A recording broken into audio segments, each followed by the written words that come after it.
오늘 저희가 함께 나누어 볼 말씀은 이사야 34장 1절에서 17절의 말씀입니다. 이사야서 34장 1절에서 17절의 말씀입니다. 저와 여러분들이 합독하여서 함께 말씀을 봉독하도록 하겠습니다. 열국이여 너희는 나와서 들을지어다. 민족들이여 귀를 기울일지어다. 땅과 땅에 충만한 것, 세계와 세계에서 나는 모든 것들이여 들을지어다.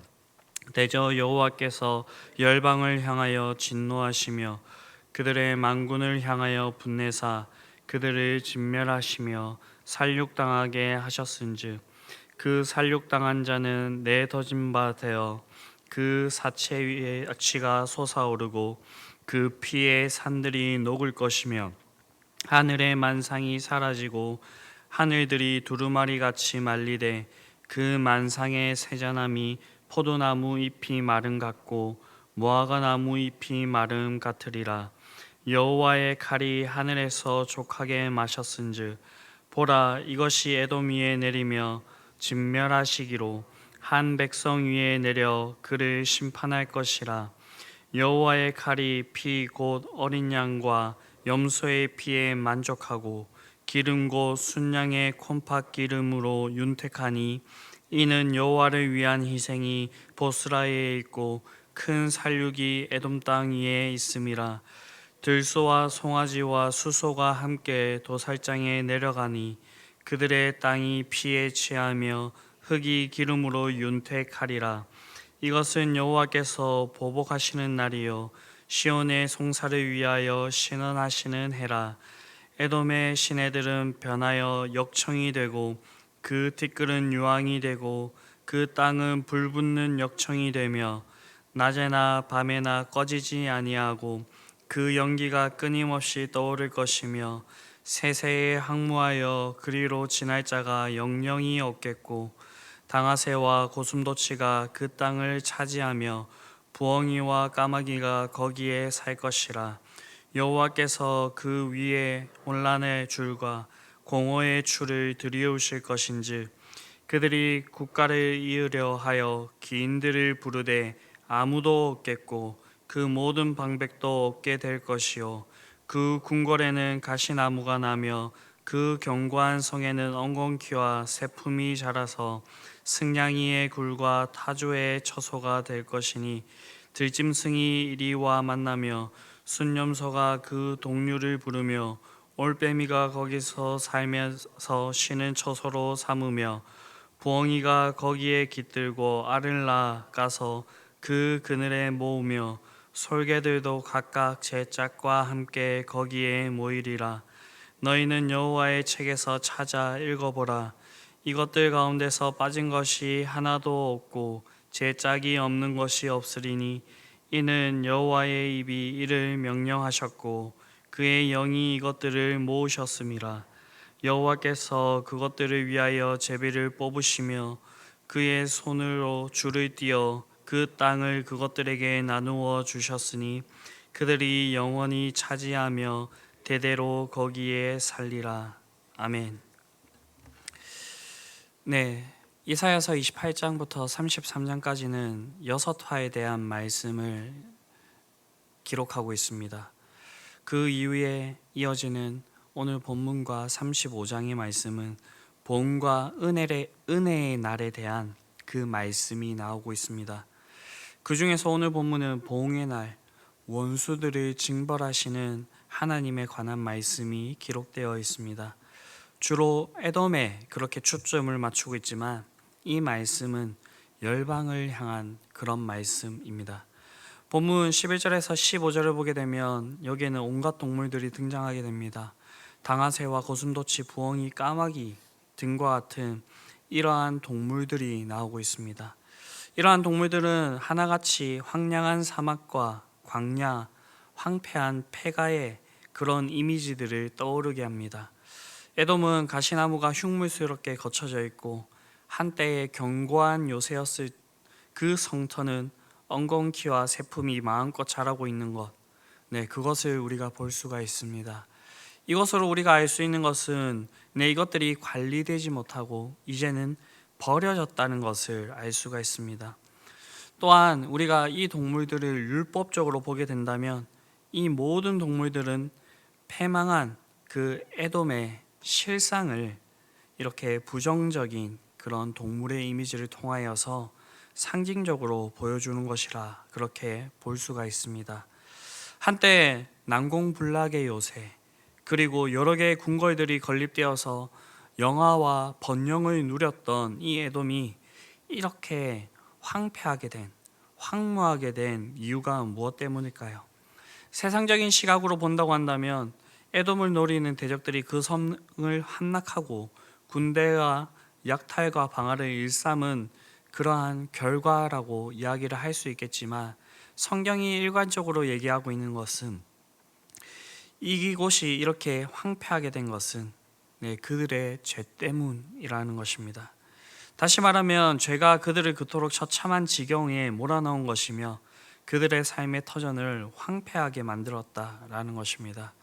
에돔은 우리가 너무나도 잘 알고 있듯이 이삭의 자녀입니다. 야곱과 함께 그렇게 혈통적으로 아브라함의 자손이었지만 그 은혜에서 떠난 자가 되었고요. 그리고 그 이후에는 하나님이 없이 그렇게 살아온 민족이었습니다.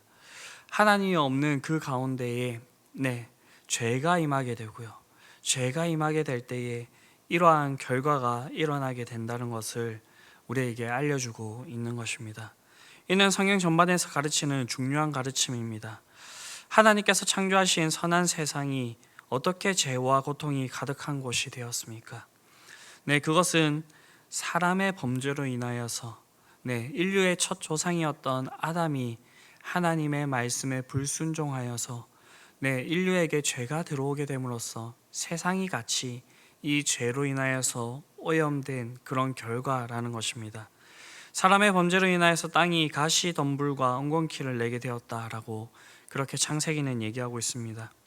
그뿐만 아니라 노아 시대에 사람들이 온갖 악행을 저지름으로 인하여서 이 세상이 더럽혀지게 된 것을 볼 수가 있습니다. 그 결과로 노아와 그 가족들만 구원을 받고 이 세상 모든 사람들은 심판을 받게 됩니다.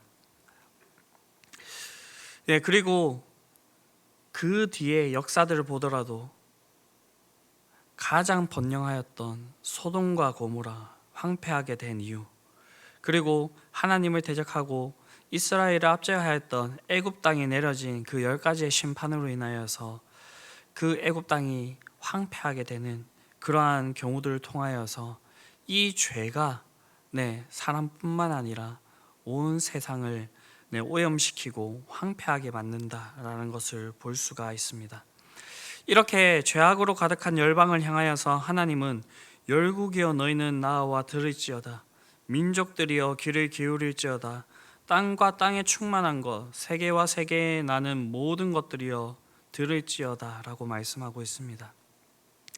이렇게 주의를 기울이고 하나님께서 이 열국을 향하여서 열방을 향하여서 선포하고 계신 것입니다. 그렇게 이것을 우리는 왕의 포고문이라고 부를 수가 있겠습니다. 그냥 왕이 아니라 온 우주 만물을 다스리시는 만왕의 왕이시자 전능하신 왕이신 하나님께서 내리시는 그런 포고문입니다. 여기서 우리가 들을지어다, 귀를 기울일지어다, 들을지어다 라고 이렇게 3번 반복되는 이 내용을 통하여서 하나님께서 말씀하시고자 하는 그 말씀이 얼마나 중요한지, 그리고 얼마나 심각성을 나타내고 있는지를 우리는 잘 알 수가 있습니다. 하나님께서 말씀하시고자 하는 그 중요한 내용은 2절에 나오고 있는데요.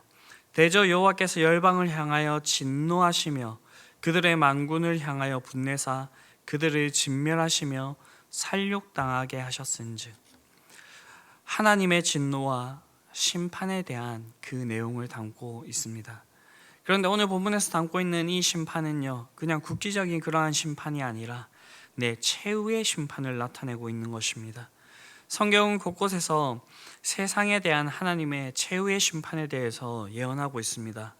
본문은 바로 그러한 최후의 심판 예언들 가운데 중에 하나입니다. 그런데 여기서 우리는 세상에 대한 하나님의 최후의 심판과 관련된 그런 특징 세 가지를 발견할 수가 있습니다. 먼저는 하나님의 최후의 심판은 우주적이라는 것입니다. 본문 1절을 다시 보게 되면 이사야가 선포하는 메시지의 대상을 땅과 땅에 충만한 것, 세계와 세계에서 나오는 모든 것으로 삼고 있습니다. 그리고 4절을 보게 되면 하늘의 만상이 사라지고 하늘들이 두루마리 같이 말리되라고 그렇게 이야기하고 있습니다. 이는 하나님의 최후의 심판이 세상은 물론 온 우주에 미친다는 것을 아주 분명하게 보여주고 있는 것입니다. 하나님께서 지금까지 많은 심판들을 이렇게 단행해 오셨습니다. 가장 대표적인 심판은 노아 시대의 대홍수였습니다. 이 대홍수는 세상 곧 온 땅에 미치는 심판으로 전 인류 가운데 오직 노아와 그의 가족만이 살아남을 수가 있었습니다. 그러나 그 이외에 성경에 기록되어 있는 거의 대부분의 심판들은 모두 국지적인 그런 심판들이었습니다. 소돔과 고모라가 멸망하게 된 것, 그것은 한 지역이 멸망당하게 된 그런 심판들이었습니다. 그렇기 때문에 어느 한 곳이 하나님의 심판을 받아 망한다 하여도 다른 지역의 악인들은 살아남을 수가 있었습니다. 그런데 성경은 하나님의 최후의 심판은 전 지구적인 차원을 넘어서 전 우주적인 그런 심판이 될 것이라 그렇게 말씀하고 있는 것입니다. 오늘날 과학기술이 너무나도 발전하여서 인간들이 우주로 나가게 되는 그런 시대를 살아가고 있습니다. 그래서 우주 개발이 시작되면서 사람들은 지구가 망한다고 하여도 인류는 완전히 망하지 않을 것이라 그렇게 주장하는 사람들도 있습니다. 하지만 하나님의 최후의 심판은 지구에만 국한되지 않고 전 우주를 아우르는 것입니다. 말하자면 하나님의 심판을 피할 곳은 세상 어디에도 없다라는 것입니다.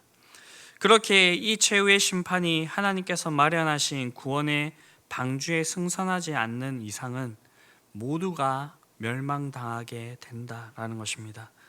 그렇다면 그 방주는 무엇입니까? 그것은 하나님의 교회이며 믿는 자에게 허락된 예수 그리스도의 품 안이라고 할 수가 있습니다. 그러므로 최후의 심판으로부터 구원을 받기 위해서는 우리는 예수 그리스도 안에 머물러 있어야 된다라는 것입니다. 다음으로 하나님의 최후의 심판은 최종적이며 결정적이라는 것입니다. 하나님께서는 이 세상을 최후로 심판하기 전에 또 악인들을 심판하셨습니다. 그런데 악인들 가운데서 그들의 악으로 인하여서 고난과 어려움에 처하기도 하지만 완전히 멸망하지 않는 경우들이 많이 있습니다. 오히려 그들이 회심하여서 하나님의 사람으로서 그런 역할들을 감당하고 있는 그런 모습들을 볼 수가 있습니다. 이것이 말하는 것이 무엇이냐면 하나님께서 그들에게 구원의 기회, 곧 회개의 기회를 주신다는 것을 의미합니다.